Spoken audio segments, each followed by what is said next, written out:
"I'm not beautiful like human women," she whispered, but he couldn't stop looking. It was called Lyris Station, a place where dozens of species met to study, trade, and argue without war. For most beings, it was familiar ground. For humans, it was still new. Commander Nathan Hale stood near a wide observation window, his hands behind his back, watching a pale blue star burn quietly in the distance. He had been on the station for 3 months now, long enough for the wonder to fade and for routine to take over. He missed Earth more than he liked to admit, but he believed in why he was here. Humanity needed allies, understanding, and a place among the stars. Behind him, the station hummed with soft mechanical sounds. Data pads chimed. Translators whispered alien languages into human speech. Life went on. Nathan turned as someone entered the room. She moved carefully, almost silently. Her body was tall and slender, covered in smooth, dark blue skin that reflected light like polished stone. Thin lines of silver ran along her arms and neck, shifting slightly as she breathed. Her eyes were large and faceted like cut crystal, and she kept them low, avoiding direct contact. Her name was Elira. She was one of the station's most skilled xenolinguists, capable of understanding languages that most species found impossible. She worked closely with humans, yet she never stayed long in the same room with them. Nathan had noticed that early on. Elira stopped near a console and pretended to study the screen, even though it showed information she already knew. She could feel the human presence behind her like warmth against her back. Nathan cleared his throat gently. "Good morning, Elira." She startled slightly, then nodded. "Good morning, Commander Hale." Her voice was soft, musical, shaped by careful control. The translator rendered it into clear but simple English. "You don't have to call me Commander when we're not on duty," he said with a small smile. "Nathan is fine." "Yes," she replied. A pause followed. "Nathan," the silence stretched. Nathan waited, patient. He had learned that Elira needed time. Finally, she spoke again. "I am here to assist with the system's translation update." "Perfect timing," Nathan said. "We've been having trouble syncing the new alien interfaces with our human software." She nodded again and stepped closer to the shared console, keeping a careful distance from him. As they worked, Nathan noticed the way her fingers moved with precise grace, tapping symbols faster than he could follow. He watched without meaning to. Elira noticed. Her shoulders stiffened. The silver lines along her neck dimmed slightly, a sign of discomfort in her species. She shifted her position, angling her body away from him. Nathan frowned, confused. He hadn't meant to make her uncomfortable. "Sorry," he said quickly. "I didn't mean to stare." She hesitated, then shook her head. "It is acceptable. Humans observe often." "Only when something's interesting," he replied without thinking. The words hung between them. Elira froze. Slowly, she turned her head just enough to look at him from the corner of one faceted eye. "Interesting." Nathan realized what he had said and felt a flush of embarrassment. "I mean, your work, your skill, you're really good at what you do." Her gaze dropped again. "Yes, my work." They continued in silence for several minutes, but the air felt heavier now, charged with something unspoken. Then the lights flickered. A low alarm sounded, deep and steady. The console flashed warning symbols in multiple languages. Nathan straightened instantly. "Power fluctuation," he said. "That's not supposed to happen." Elira leaned closer to the screen, her movements faster now. "A secondary system is failing. Translation grid overlap. If it collapses, several species will lose environmental control." "That could get dangerous fast," Nathan said. "Can you isolate the fault?" "I can try," she said. "But the human systems respond differently. I will need your input." "Then I'm not going anywhere," he said. As they worked side by side, urgency replaced discomfort. Nathan followed her instructions, rerouting power, adjusting settings, trusting her judgment completely. Elira noticed that he did not question her choices or doubt her ability. He listened. The system stabilized with a soft chime. The alarm stopped. The lights returned to normal. Nathan let out a long breath. Nice save. Elira straightened slowly. The silver lines along her skin brightened again, glowing faintly. It was a shared effort, he smiled. Still, you were amazing. She was quiet for a long moment. Then she spoke so softly that even the translator hesitated before rendering her words. I am not beautiful like human women, she whispered. Nathan blinked. What? She turned fully toward him now, though her eyes still did not meet his directly.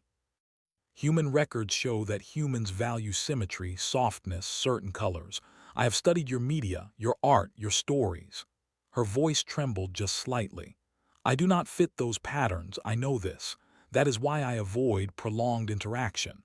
Nathan stared at her, stunned. He had expected many things from this station: political tension, technical disasters, cultural misunderstandings. He had not expected this. Elira, he said carefully, why would you think that matters? Her head tilted, confused. Because humans look, they compare, they judge. Sometimes, he admitted, but not always and not the way you think. She finally looked at him then, really looked. Her eyes caught the light, reflecting stars and screens and something uncertain. You observe me, she said. You have done so since your arrival. He nodded slowly. Yeah, I have. Her shoulders drew in, bracing. Then you see what I am. I see someone brilliant, he said. Someone kind, someone who just saved half the station from a system's failure. That is not appearance, she replied. That is function. Nathan took a step closer, careful not to crowd her. Where I come from, those things matter a lot. She studied his face, searching for deception. You do not look away. Why would I? Because I am different. He gave a small, almost sad smile. Elira, everyone is different. Even on Earth. The silver lines along her skin pulsed, shifting in complex patterns, emotion, he guessed. I have spent years studying others, she said, understanding them, translating them, but humans, she paused. Humans are difficult, he chuckled softly. You're not wrong. For the first time, something like amusement flickered across her features. It was subtle, but it was there. I do not understand how humans define beauty, she admitted. Nathan leaned back against the console, thoughtful. Most of us don't either. We argue about it all the time. That seems inefficient. Very, he agreed, but also kind of wonderful. She considered that. Outside the window, the blue star continued to burn, silent and distant. I should return to my duties, Elira said at last. Of course, Nathan replied, but if you ever want to talk more about humans or anything, I'd like that. She hesitated, then gave a slow nod. I will consider it. As she left the room, Nathan watched her go, feeling something unfamiliar settle in his chest. Curiosity, yes, respect, definitely, but also something deeper, harder to name. Elira walked down the corridor, her thoughts loud in her mind. Humans were unpredictable, emotional, confusing. And yet, when he had looked at her, there had been no disgust, no mockery. Only interest, genuine and warm. For the first time since joining Lyra's station, she did not feel the need to hide completely. And somewhere deep within the station, unseen forces began to shift, drawn together by a simple truth neither of them fully understood yet. This was only the beginning. The corridor lights dimmed slightly as Elira walked away from the system's room. Her steps were steady, but inside her thoughts were anything but calm. The station felt louder than usual, every sound sharper, every movement more noticeable. She replayed the conversation again and again, searching for hidden meanings, signs of misunderstanding or polite deception. Humans were known for many things: curiosity, emotion, contradiction. Nathan Hale fit all of those traits too well. She reached her private workspace, a quiet chamber filled with soft blue light and floating language symbols. Here, she usually felt safe. Here, she analyzed words, patterns, logic. But today, her focus would not settle. She had told him something she had never spoken aloud before. I am not beautiful like human women. The sentence echoed in her mind. Among her own people, beauty was never discussed. It was assumed, or ignored. Function mattered more than form. Harmony mattered more than appearance. But since joining Lyra's station, Elira had observed humans closely. Their stories, their art, their recordings were filled with images of what they admired. Faces smooth and symmetrical, bodies shaped in specific ways, expressions that matched emotional ideals.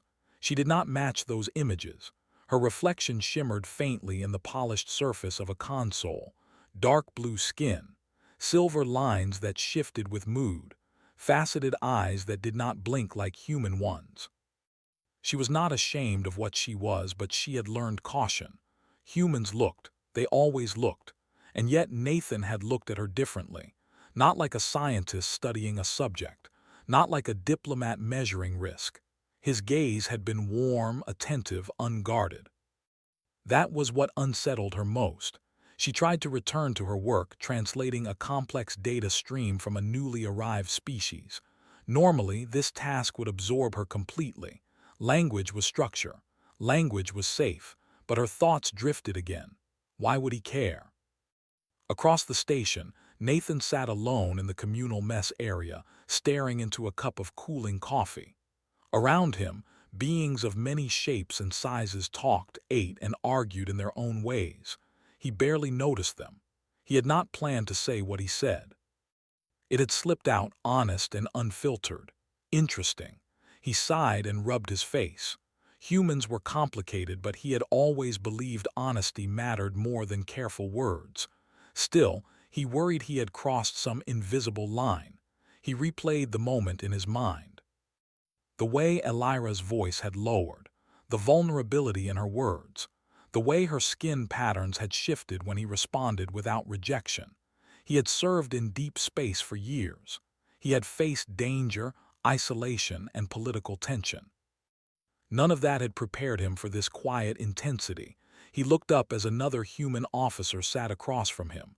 "You look like someone just scrambled your brain," the officer said with a grin. Nathan gave a weak smile. "Something like that. Station trouble?" "No." "People trouble?" the officer laughed. "That's worse." Nathan did not explain. He was not sure how to explain. Later that cycle, a formal notice spread across the station. A council observer team would arrive within 2 rotations to evaluate recent diplomatic progress. That included humanity. The news caused tension almost immediately. Some species welcomed the review, others grew cautious. A few became openly critical. Elira received a request from the council's preparatory committee. They wanted her assistance in compiling linguistic and cultural profiles. Humans were high on the list. She stared at the request longer than necessary. This was her role: neutral, analytical, objective. But after speaking with Nathan, neutrality felt heavier. When she entered the shared briefing chamber the next day, Nathan was already there, reviewing data on a floating display. He looked up when he sensed her presence. "Hey," he said softly. She paused, then inclined her head. "Nathan." There was an awkward moment where neither spoke. Then he gestured to the display. "Council prep. Looks like they're taking a close look at us." "Yes," she said. "I have been assigned to assist." He studied her face, searching for discomfort or distance. "Is that okay?" "It is my duty," she replied. "That wasn't really my question." Her silver lines shifted faintly. "I am uncertain," he nodded. "Fair." They worked together again, reviewing communication logs and cultural summaries. As before, the rhythm of cooperation returned easily. Nathan noticed small things. The way Elira adjusted her posture when concentrating, the subtle changes in color that matched her emotions, the precision of her thought. Elira noticed things too. Nathan's habit of explaining his reasoning out loud, his willingness to admit confusion, the way he smiled without calculation. At one point, another alien delegate passed by and paused, observing them with open curiosity. "A human and a Cathari working so closely," the delegate remarked. "Unusual." Elira stiffened. Nathan did not. "Unusual isn't bad," he said calmly. The delegate made a dismissive sound. Humans are known for irrational bonds. Sometimes those bonds save lives, Nathan replied. The delegate moved on, unconvinced. Elira stared at the place where they had been. You defend us, she said quietly. I defend people I respect, Nathan answered. Even when it complicates your position, especially then. That answer stayed with her. As the day progressed, subtle shifts rippled through the station. Rumors spread. Some species questioned why humans were being integrated so quickly. Others expressed concern about emotional unpredictability. Elira overheard fragments of conversation that made her uncomfortable. They attach too easily. They project meaning where none exists. They are dangerous because they care. She had studied those arguments before. They were logical, clean, safe, but now they felt incomplete. That evening, Elira found herself standing once more near the observation window where Nathan had been earlier. The blue star glowed softly, constant and distant. Nathan joined her without speaking. They stood in silence for a long time. Do humans fear judgment from the council? She asked at last. Yes, he said, but we're used to it. Why? Because we keep showing up anyway. She turned her head slightly toward him. Even if you are rejected, even then. Her skin patterns brightened, slow and thoughtful. I have been taught that rejection should lead to withdrawal, she said. That continued exposure increases harm. Nathan considered that. Sometimes, but sometimes it leads to understanding. She watched the star. You believe understanding is worth the risk. I do. Another silence settled between them, but it felt different now. Not heavy, not tense, shared. I am still not beautiful by human standards, she said quietly, not looking at him. He did not answer immediately. When he did, his voice was gentle. I think you misunderstand human standards. She finally looked at him, fully this time. Her eyes reflected the stars, the station lights, and his own uncertain expression. Then perhaps, she said slowly, I have more to learn. And maybe, he replied, we do too. As the station continued its endless rotation through space, something subtle shifted. Not a treaty, not a system, but a quiet understanding between two very different beings. The council's arrival loomed closer, and with it, questions that would test not just humanity's place among the stars, but Elira's understanding of herself. For now, neither looked away. The council ships arrived without ceremony. They slipped into docking range like silent shadows, smooth and perfectly controlled. Their presence changed the station at once. Corridors became quieter, conversations lowered. Even the lights seemed colder. Elira felt at the moment the first council signal pass through the station network. Authority, judgment, finality. She stood in the linguistic chamber, reviewing her assigned materials again and again. Human history summaries, behavioral reports, emotional response charts, risk assessments written by species who had never lived beside humans, never worked with them, never watched them choose others over themselves. The words felt heavier than before. Across the station, Nathan prepared for the review with the rest of the human delegation. They were calm on the surface, trained to be. Inside, tension ran deep. Humanity had worked hard to earn this place. One council decision could undo years of effort. Nathan's thoughts kept returning to Elira. He had not spoken to her since the council ships arrived, not out of distance but out of circumstance. Schedules tightened. Access became restricted. Still, he wondered how she felt, standing between duty and something quieter, more personal. The first formal session began in the Grand Chamber, a wide circular space designed to avoid favoring any species.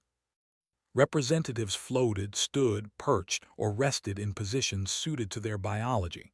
Humans stood, small and solid, among giants and beings of light. Elira took her place behind the council table, slightly apart. She was an advisor, not a judge. That distinction mattered to her, even if others ignored it. The council leader spoke, voice amplified and perfectly neutral. This session will evaluate humanity's integration into multi-species environments. Focus areas include emotional stability, adaptability, and long-term risk. Nathan listened carefully, hands clasped behind his back. Questions came quickly. Why do humans form attachments so rapidly? Why do humans place emotional value on non-essential relationships? Why do humans resist logical withdrawal in the face of rejection? Nathan answered honestly. Others from his delegation added context. They spoke of cooperation, of trust, of learning through connection. Some council members listened. Others did not. Elira watched closely. She tracked not just words, but tone, posture, pauses. She noticed how Nathan never exaggerated, never denied humanity's flaws. He acknowledged them openly, framing them as part of growth. That was unusual. During a brief recess, Elira was summoned privately by a senior counselor. The chamber was smaller, enclosed, designed to make conversations feel contained. "You have worked closely with humans," the counselor said. "Yes," Elira replied. "You are aware of their emotional volatility." "I am aware of their emotional range," she said carefully. The counselor's form shifted slightly. "We require your expert assessment, not personal impressions, objective analysis." Elira felt the weight settle fully now. "Yes," she said again. Later that cycle, she reviewed her testimony alone. The words formed easily, drawn from years of study. Humans were emotionally expressive. Humans formed bonds outside efficiency models. Humans took risks driven by personal values. All true. But truth could be shaped. She paused, her fingers hovering over the input surface. She remembered Nathan listening to her instructions without hesitation during the system failure. She remembered him defending humans without defensiveness. She remembered the way he had looked at her without judgment. Those memories were not data, but they mattered. The next session focused on risk scenarios, hypothetical conflicts, isolation responses, failure conditions. A council member projected a scenario where humans were excluded from shared resources. "Probability of non-compliant behavior," the council member asked. Nathan answered evenly. "High." A ripple passed through the chamber. "But also," he continued, "high probability of adaptation. Humans don't stop functioning when excluded, we reorganize." "And if exclusion is permanent," the council member pressed. Nathan did not hesitate. "Then we still help where we can." That drew murmurs. Elira felt something tighten in her chest. When her turn came to speak, the chamber stilled. Her role carried weight. Her species was known for precision and restraint. She began with expected analysis. Linguistic patterns, emotional expression markers, comparative data. Then she paused. "However," she continued, "human behavior cannot be fully assessed through isolation models." The council leader tilted slightly. "Explain." "Humans define themselves through connection," Elira said. "Not dominance, not efficiency, they seek recognition." This can appear unstable, but it also creates resilience. A counselor interrupted. "You are describing sentiment." "I am describing structure," Elira replied calmly.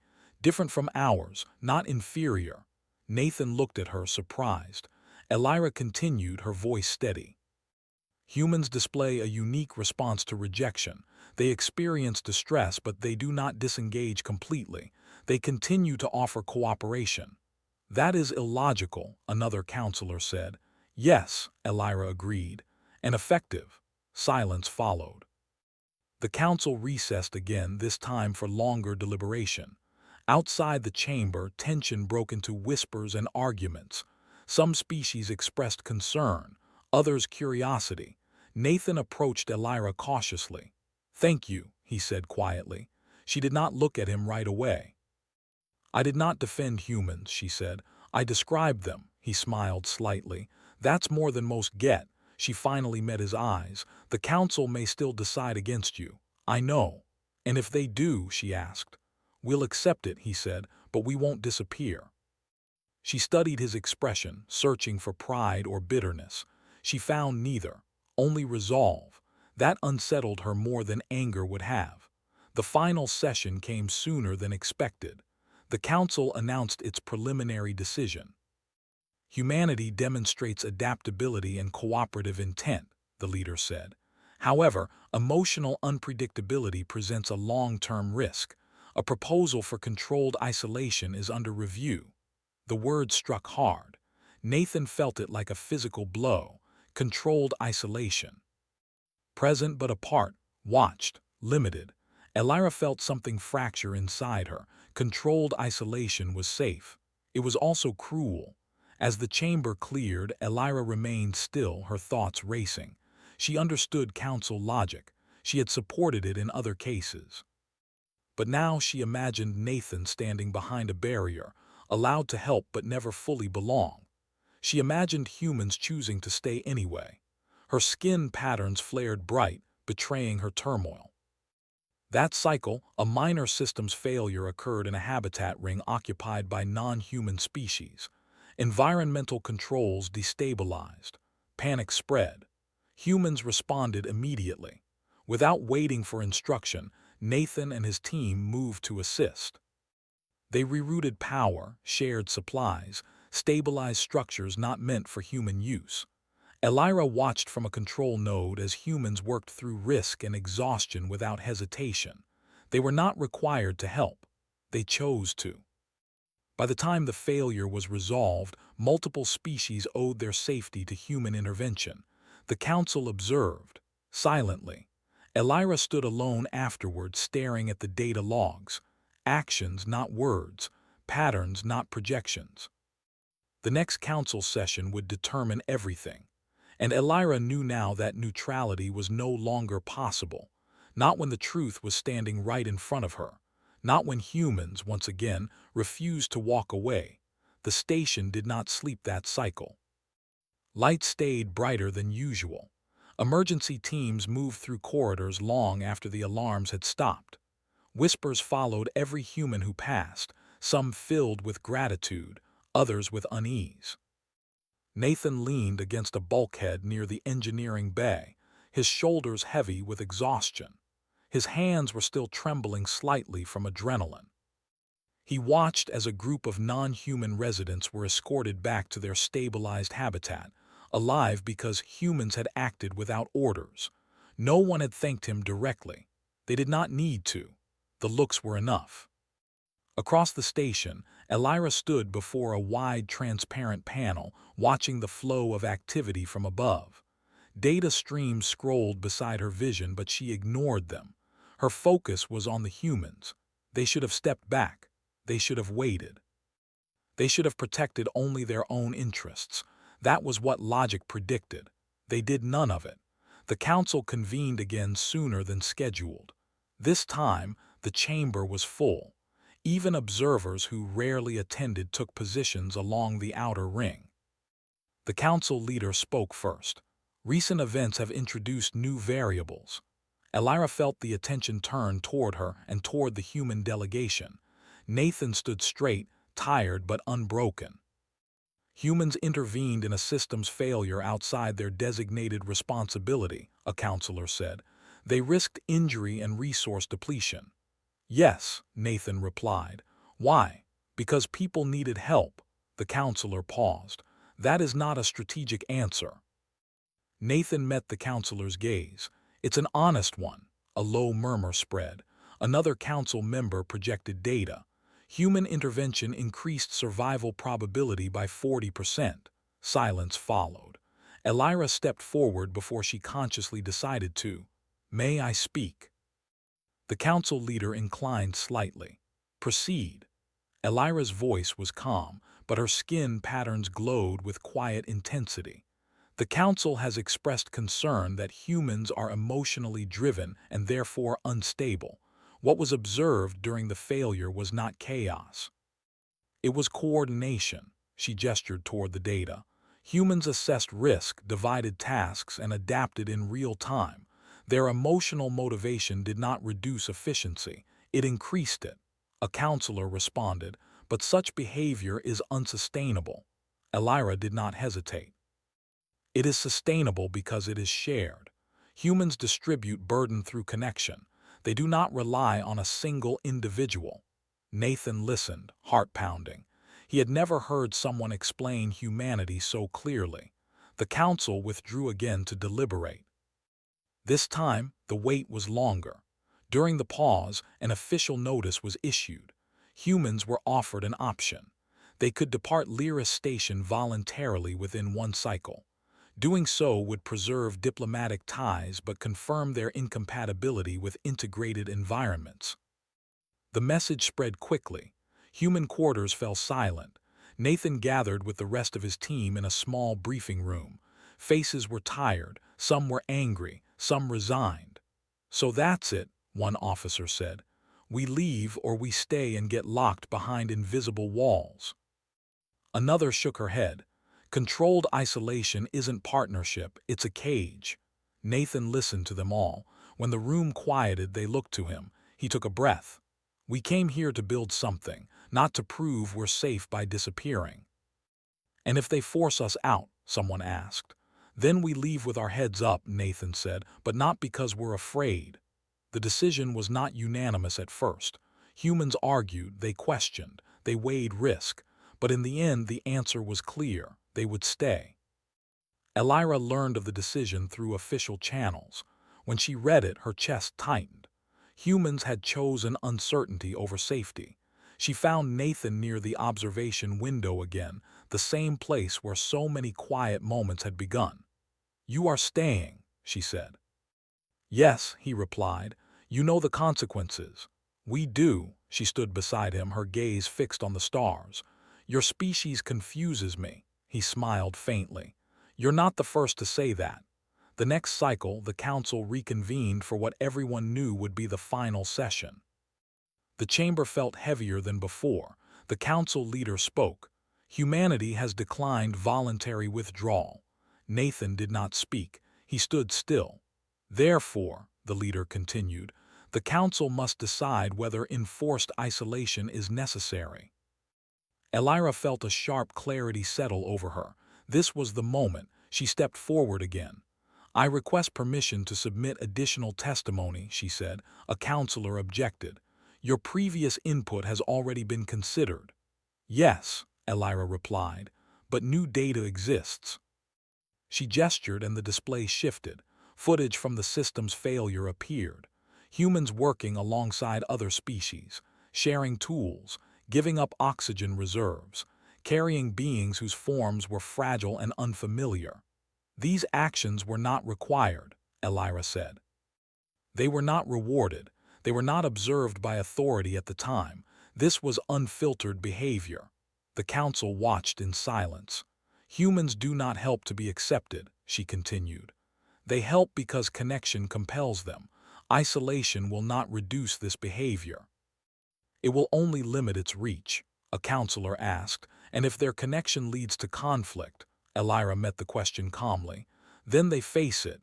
Humans do not avoid pain, they endure it." Nathan felt something shift inside him. He had never heard his species described with such understanding. The council withdrew one final time. When they returned, the chamber was silent. The leader spoke slowly. "The council has reached a decision." Time seemed to stretch. "Humanity will not be placed under controlled isolation." A sharp intake of breath rippled through the room. "However," the leader continued, "their integration will proceed under observation, not as a threat, as a study." Nathan let out a breath he had not realized he was holding. Elira felt her skin pattern soften, relief washing through her. The council leader concluded, "Humanity represents a structural anomaly, one that may offer value beyond existing models." The session ended. Afterward, the station felt different, not suddenly welcoming, not fully trusting, but open in a way it had not been before. Humans were no longer guests on borrowed time. They were participants. Elira stood alone in the quiet chamber long after others had left. Nathan approached her slowly. "You did that," he said. She shook her head. "I described what already existed," he smiled. "Still, thank you." She studied his face, the lines of fatigue, the quiet strength. "You stayed," she said. "Yes. Even when leaving would have been easier." "Yes," her voice softened. "That is not weakness. I know, he replied. We're still learning that too. They stood together, not touching but closer than before. Outside the chamber, life on the station resumed. Conversations grew louder. Paths crossed more often. Elira felt something unfamiliar settle within her. Not uncertainty this time, purpose. Humans had changed the station, and in doing so they had changed her. There was still one cycle left, one final step yet to come. But for the first time, the future did not feel like something to fear. It felt like something to face together. The station settled into a new rhythm after the council's decision. It was not loud or dramatic. No banners were raised. No announcements praised humanity. But small changes appeared everywhere, quiet and steady. Humans were no longer watched from a distance. Other species began standing closer in shared spaces. Conversations that once stopped when a human approached now continued, cautious but open. The invisible line that had separated guest from member slowly faded. Nathan felt it most during work. In the engineering sectors, non-human technicians no longer hesitated to ask questions. They accepted human suggestions without double-checking authority first. Cooperation became natural instead of forced. Still, the weight of observation remained. Humanity was being studied, not fully trusted. Nathan understood that. Trust took time. What surprised him was how much that no longer bothered him. Across the station, Elira experienced her own changes. She was requested more often now, not only as a xenolinguist but as a cultural interpreter. Species wanted to understand humans better, and Elira had become an unexpected bridge. She answered carefully, honestly.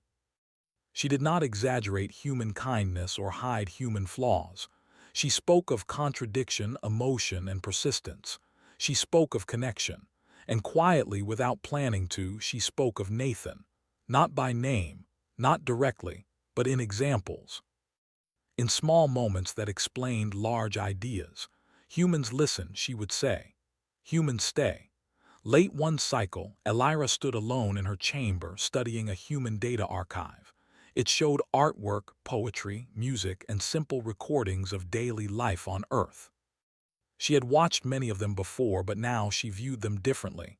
She noticed how imperfect the humans were in their own images, scarred, uneven, aging, smiling anyway. Beauty, she realized, was not absence of difference, it was acceptance of it. That realization unsettled her. The next time she encountered Nathan was unplanned. They met in a narrow corridor between habitat rings. Both slowed, surprised, then stopped. "You look less tired," Nathan said first. She considered that. "I feel lighter." "Good," he replied. "You earned it." She studied him, then said quietly, "I have been learning more about human concepts of beauty." He blinked. "Oh, yes." Her silver lines shifted, thoughtful. "They are inconsistent." He laughed softly. "That's one word for it." She hesitated. "I believe humans do not separate beauty from meaning." Nathan leaned back against the wall. "A lot of us don't, not really." She met his eyes fully now, no longer avoiding his gaze.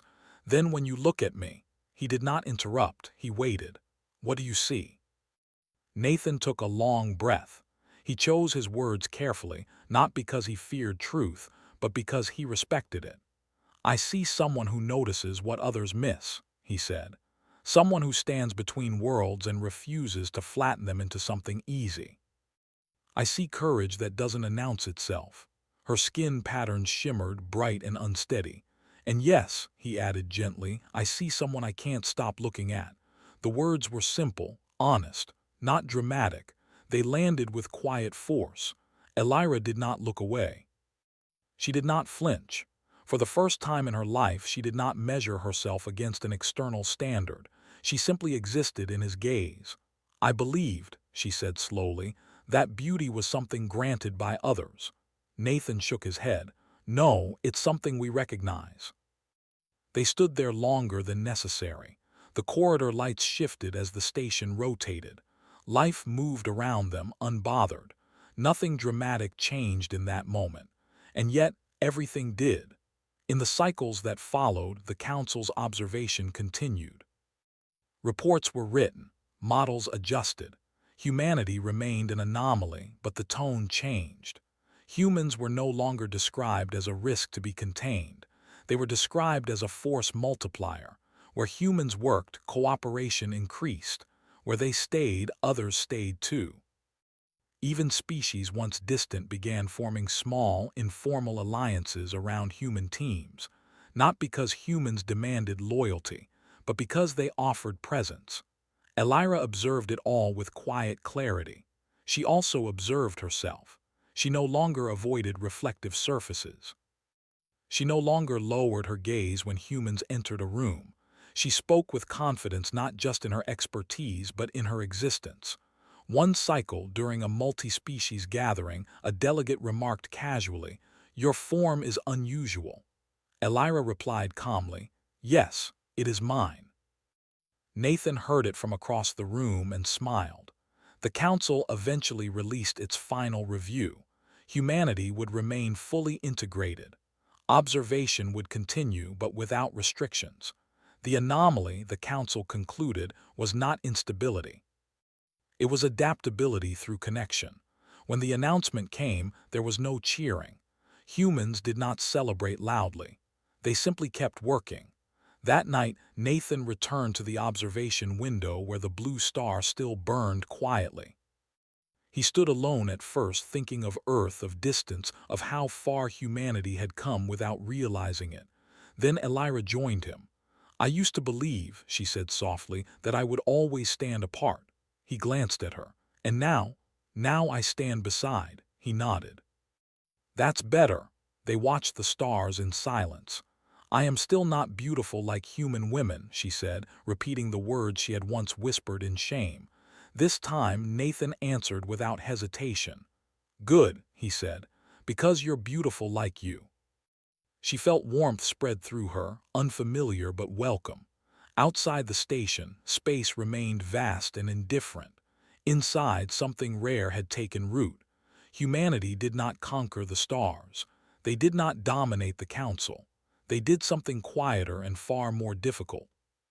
They stayed, and because they stayed, others did too. Elira no longer feared the human gaze. She understood it now. It was not a judgment. It was an invitation. And for the first time, she accepted it without doubt, without apology, and without looking away.